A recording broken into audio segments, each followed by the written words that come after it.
Describe a time when you experienced racism. Ooh. Every day. Every day. That's the same devil, honey.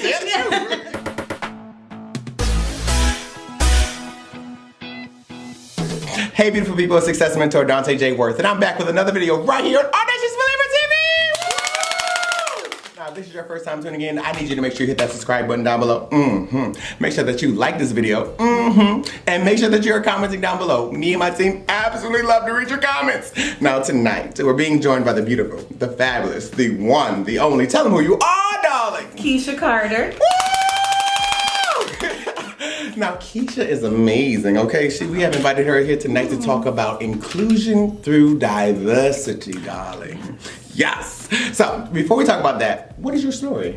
Ooh, what part of my story? I mean, wherever you want to start, honey. Ooh. So, okay, if we talk about just my professional story, yes, it's been a great journey. So I actually started out, I didn't even know what diversity and inclusion was. Okay. Look, I'm still trying to figure it out. My family is too, it's okay. It's okay. Maybe they'll watch and they'll figure that out too. Yes. So I actually out of high school, I used to be a dancer. And so School of the Arts alum. Come on, School of the Arts. So I was a dancer, and I did what I thought I was supposed to do after high school. Okay. I went away to college and hated it. Oh. It be like that sometimes.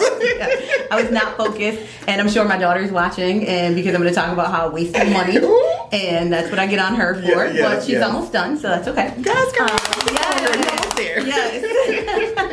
So I went away to college and hated it, and really wanted to go back into my passion for dancing. So I started auditioning different places, started traveling.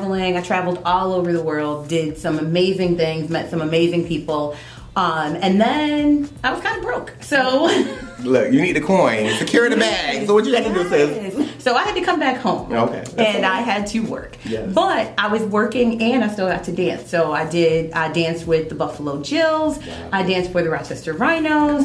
So it was cool. So I got to stay home. I got support with my daughter from my mom, and I got to work and make some money. Yes. Come on. So I had the best of all the worlds. Get no expand. Yes. So I worked one job for a while, and then I wanted to think about longevity. So I went to a company. Can we say company name? Okay. So I went to Excelis Blue Cross Blue Shield. Yes. And I took a significant pay cut from what I was doing to go work in customer service. I just wanted to get my foot in the door. Yes. Once I got there, I noticed that they had all these opportunities. So for like tuition reimbursement and advancing your life, advancing your career, looking for those opportunities. Okay, continue. So I took advantage of those. So I actually got my bachelor's degree in 2013 and got my master's degree in 2015. Woo! Yes, educated. Yes, auntie. Yes. So from there, I continued to do more work, and I got certification. So I actually am a certified diversity practitioner. Ooh. And I got a PHR, which is a professional HR certification. Yes. And I also have a 6 Sigma green belt. Come on, listen. Nth degree. Yes. That is awesome. Yeah, so I did all of that, and I was leading one part of the African American Employee Resource Group at Excelis. And through my efforts there, got tapped to say, okay, there's this position in the Office of Inclusion. You would be great for it. Wow. So that's how I really, really got into diversity and inclusion work. That is awesome. So how did it feel that first time you sat at the table doing that work? Oh, it felt great because and you mentioned a great thing. We have to be at the table. We have to have our voices heard. Representation matters. Yes. So it felt great. Excelis was a great company to work for, and I say was because I'm not there anymore, but only because I needed to continue to grow my career. Exactly. So I did diversity and inclusion work for a number of years at Excelis, and from there I went to where I am now as the Chief Diversity Officer, part of the executive team. She got that big table, y'all. The big table. Yes. Nice. So yes, I'm the Chief Diversity Officer at Coordinated Care Services, known most likely in the community as CCSI. Nice. So that is that part of the story. But as you talk about inclusion through storytelling, I frequently tell my story. I am a domestic abuse survivor, and I share that story openly because I don't care if it's a room of 5 people or 5,000 people. Somebody needs to hear that. Somebody out there, exactly. So, and I think it's important because when you talk about who you are authentically and the things that you've been through, it gives other people the courage to do the same. That Me Too experience. Yes. Where I'm no longer alone in my experience. Now there's someone who I can relate to and say, if she did it, I can too. Absolutely. And trust me, if a little girl like me from the projects. Yes, honey. Come on, project. Projects. She's a project. That's good. Yes. And so I might be dating myself because Olean is no longer in existence. Ooh, it's all right. I remember Olean. Okay, see, you up there too. Business challenge. What did you say? We are not older. We are experienced. We're not getting any older, honey. Right, because it does not crack. Exactly. So, but yes, if a young girl grew up poor like me from the projects, youngest of 7, second one to graduate from high school, first one to graduate from college, only one to get a master's degree. If I can do it, anybody can do it. And that's great because there's someone watching right now who's looking at you and saying they're probably where you were back then, and they need to hear that it's possible. Just talk to people. So a lot of times your job is to defend those who may feel othered or feel like their voice isn't being heard. What does that do for you?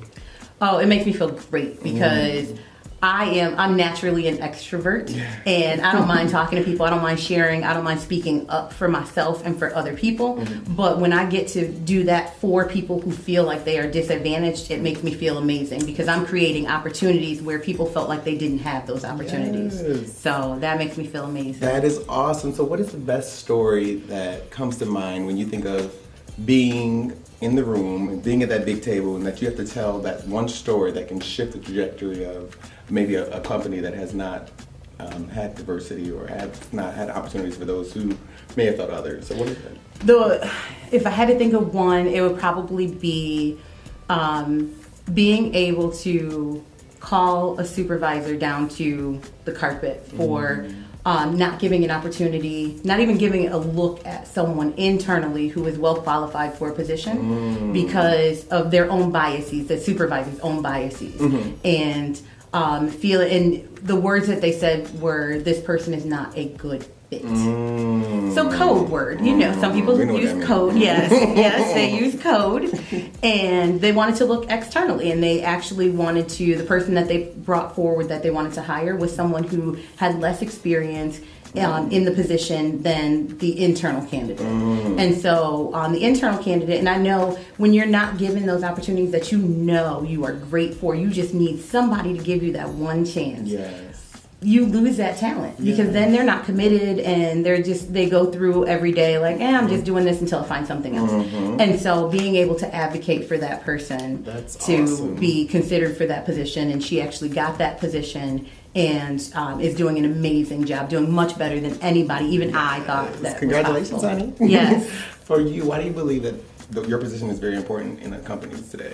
Oh, because there's so many reasons. Because there's so many things in history that have led to lack of equity for so many people, for so many groups of people. And if we even think about the climate today with the current federal administration and the egregious acts that are being committed, like in Pittsburgh over the past weekend, there's so much hate and fear from different people around different groups. And so being able to give a voice and advocate for those conversations so we can break down those barriers.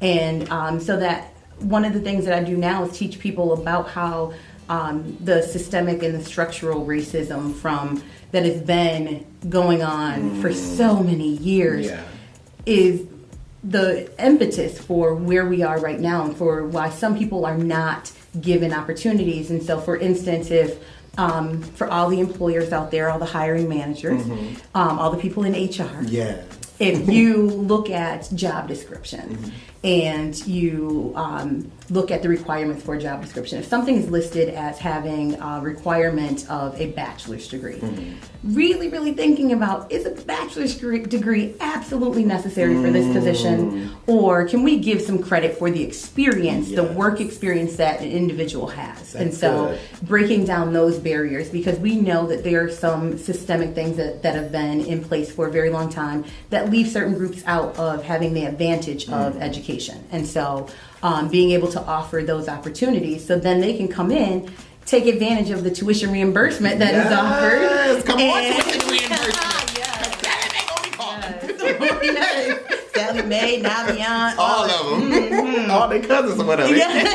Sally Mae, Jenny Mae, all of them. Yes. So what advice would you have for someone who's on the other side of that, who's maybe, depending on you in your position? Reach out. Just reach out. Talk to somebody. Even if it's not me, if you're not in my organization, reach out and talk to somebody, because sharing your story helps to, so if you have a story to share, sharing your story helps to heal somebody else. And a lot of times it's helpful to heal yourself. Yes. Because we hold on to things, and holding on to those things affects your health. It affects all the energy that is able to come in. That's true. And so I can't do it. We don't got no time for negative energy. No. No.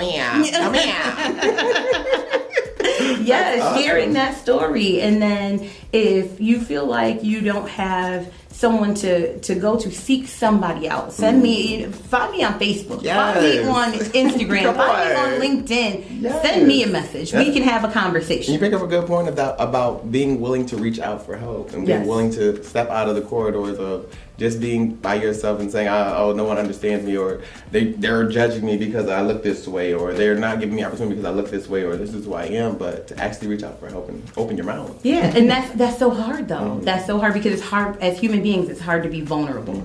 It's hard because then when you open yourself up to be vulnerable, you open yourself up to be hurt. Yes. Because now you know all my deepest, darkest secrets. Yes. You know all the corners of my mind, Yes. and you can use that against me. And we have traditionally been taught, you keep that to yourself because you don't give somebody ammunition to hurt you. And so we have to move past that and understand that it's not about allowing somebody to hurt you. It's about, because yes, sometimes people will. Yes. Sometimes people are, everybody's not a good person. Yes. Everybody doesn't have great intentions. It's true. And sometimes they will use that against you. But being able to say, you know what? If I go through these 3 people that are going to use that against me, there is going to be one person that's going to have my back, and that's going to be an ally. And that one person, what they give you is going to overcome and surpass all that negativity that has been put in your way for so long, and you're going to come out on the other side feeling so much better. That is good. Someone just asked me the other day, like, Dante, you're so wild and crazy. Don't you feel like you should tone it down sometimes? I'm like, no, boo, no. Be your authentic self. And that's the way that you're going to attract other people who are authentic as well. Absolutely. So are you ready for what do we call them? Rapid fire questions? Favorite book? What's that? Favorite book? Favorite book. Oh, The Outsiders. Ooh. Favorite movie? School Days. Ooh. Describe a time when you experienced racism. Ooh. Every day. No, you know what? I will tell you. So we had tried to set this up for a couple weekends ago, right? And I had to go on a Boy Scout camping trip with my son. Yes. And it is an all-black Boy Scout troop. And the camping grounds had a lot of different groups there, and all of them were not groups of color or had any people of color in them. And a couple of our boys went over to get the firewood, and it was a certain amount of money for the firewood. And they went over, and they came back, and they said that the person giving the firewood asked them, "Do you have money for this firewood?" Yeah. Okay. But they didn't ask all the other people that. So, and our kids are little. My son is 11. He'll be 12 next month. And so they didn't really get what was being asked. They were just like, they wanted to make sure we had the money. Yes. But we don't understand that there are 1,000 little cuts. And we're trying, people are trying, I would say trying to break us down, because I don't allow anybody to break me down ever anymore in my life. And I say anymore because I went through some stuff. That's but right. 1,000 little cuts, and death of 1,000 cuts, and it's not going to happen. Not on my watch. Not on my watch. And you're not about God's words. Yes. In your own words, what does audacious mean to you? Oh, audacious is living your best life. Not to sound cliche, but living your best life, whatever that means for you. Yes. Because what I feel is my best life may not be what somebody else feels I should be or could be doing at that time. But if I feel like it is my best life and I'm enjoying it, I am audacious. That whole tell the people they can find you online, Facebook, Instagram, Twitter, everywhere. Okay, you can find me on all of my social media. On Facebook, I am Facebook and LinkedIn. It is Kesha Carter. I do not have an I in my name. Please don't put an I in my name. And I'm not Kesha. I am Kesha. That whole part. Yes. She tried to do it, but it ain't gonna happen. So Facebook and LinkedIn, I am Kesha Carter, Kesha. Instagram and Twitter, I am Keke Carr, Kekecar. No underscores, no other ampersands or anything. None of that. None of that. So until next time, remember that life is meant to be enjoyed and not just endured. How you doing?